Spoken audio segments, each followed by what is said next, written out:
If your partner stopped doing everything that they normally do for you tomorrow, what would you notice was missing? Now flip that. If you stop doing everything that you normally do for your partner tomorrow, what would they notice missing? And don't get defensive. Just just think about it. Have you ever sat down and really asked yourself, what does loving me actually add to my partner's life?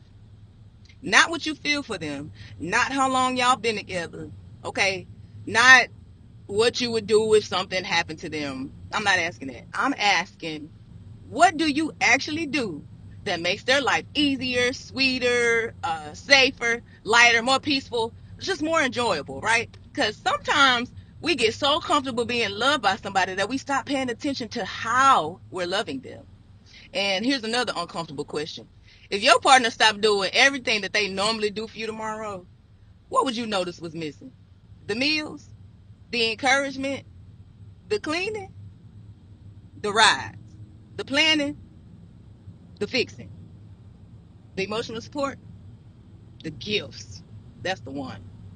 The little things that they pick up because they thought about you. The way that they check on you, the way that they remember what you need.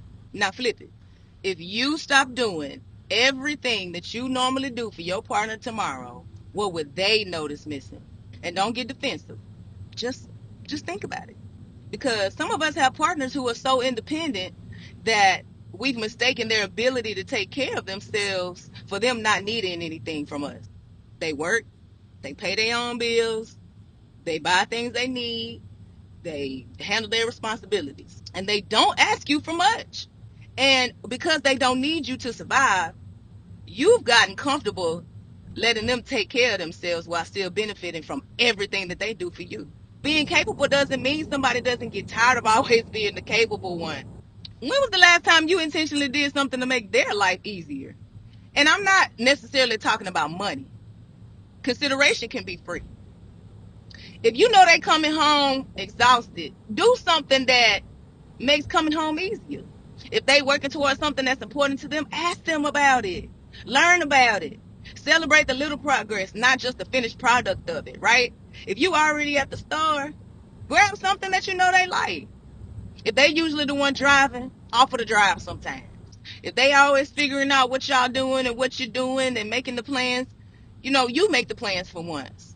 If they told you, they had something important happening at work, remember to ask about it or how it went.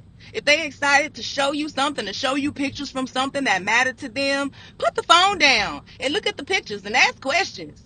If they carrying something heavy, financially, emotionally, professionally, ask, is there anything that I can take off your plate this week? If they always cook, wash the dishes without being asked.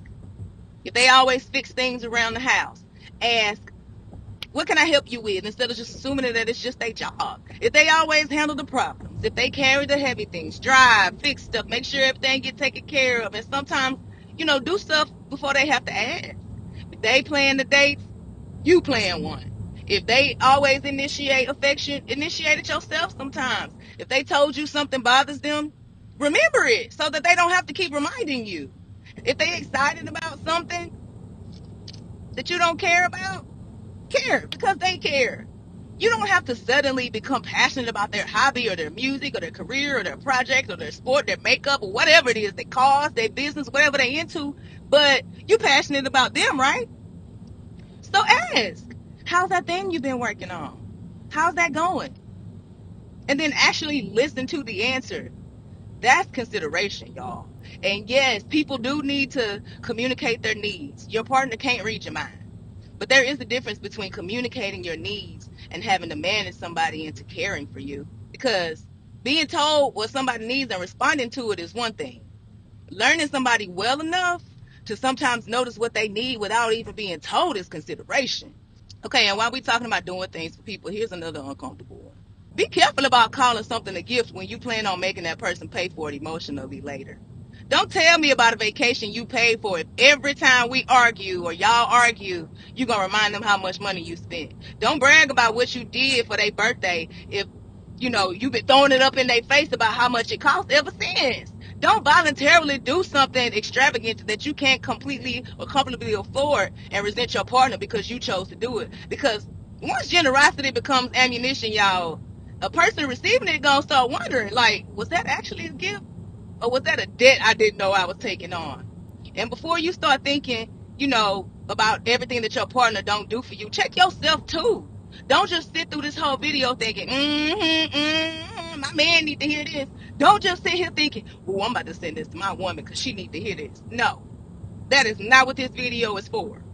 You need to hear it too. Ask yourself. Be real with yourself.